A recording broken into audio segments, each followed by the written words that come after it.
సంతానలేమి సమస్యకు చక్కటి పరిష్కారం చూపిస్తున్న Riya fertility test tube baby centre CN hospital Kurnool. భారీ వర్షాలు రైతులకు కన్నీరు మిగిల్చింది. పత్తికొండలో ఎక్కువగా టమోటా పంటను సాగు చేస్తారు కర్షకులు.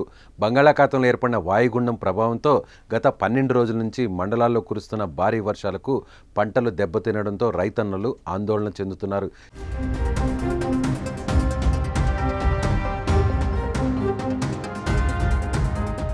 చేతికొచ్చిన పంటలన్నీ కూడా ప్రకృతి వైపరీత్యాలతో నష్టపోయారు. గత ఏడాది వర్షాలు లేక కరువుతో విలవిలలాడి తీవ్ర నష్టపోయారు. అలాగే ఈ ఏడాది అధిక వర్షాలకు చేతికొచ్చిన పంటలు కళ్ల ముందే దెబ్బతినడంతో రైతుల పరిస్థితి ఆగమ్య గోచరంగా మారింది.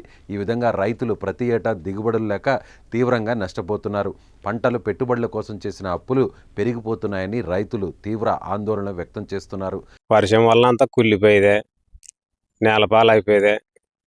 మాకు ఏమి లేదు, గిట్టుబాటు ధర కూడా లేదు. పంట అంతా నేలపాలు. పెట్టుబడి ఒక 50,000 లక్ష దగ్గర పెట్టుకుంటాం ఎకరికి. ఇప్పుడు అమ్ముకునేకే తెంపుకునే కూడా కుళ్ళిపోయేవి అన్నీ. ఇప్పుడు పత్తికొండ పోయి అమ్మనికి కూడా పోతే అన్ని కుళ్ళిపోయి రేటు కానీ లేదు వాటికి. మామూలు మంచికి 300. ఇంక ఇప్పుడు మందు సంచి కొనాలంటే 1800, 1600, 1200.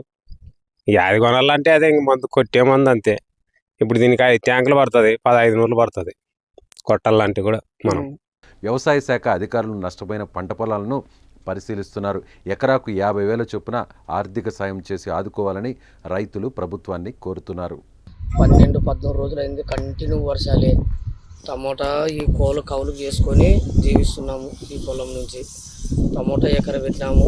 మొత్తం 50,000 దాకా పెట్టుబడి వచ్చింది. భారీ వర్షాలు, ప్రతిరోజు వర్షమే. మొత్తం నేలపాలైనాయి. పండిన పంట ఒక గంపలికి ఒక కాయ కూడా పడలే. మొత్తం తెంచి దండలు పోసినాము. ఎవరు ఏ అధికారి కానీ ఎవరైనా కానీ రాజు వచ్చి చూడనీకైనా కానీ ఏమీ రాలే. దీని నుంచి భారీగా నష్టపోయినాం. ఇంకా 1-2 నెలలు పెట్టుబడి పెట్టినా మళ్ళా కోతకు వచ్చేదాకా నమ్మకం లేదు.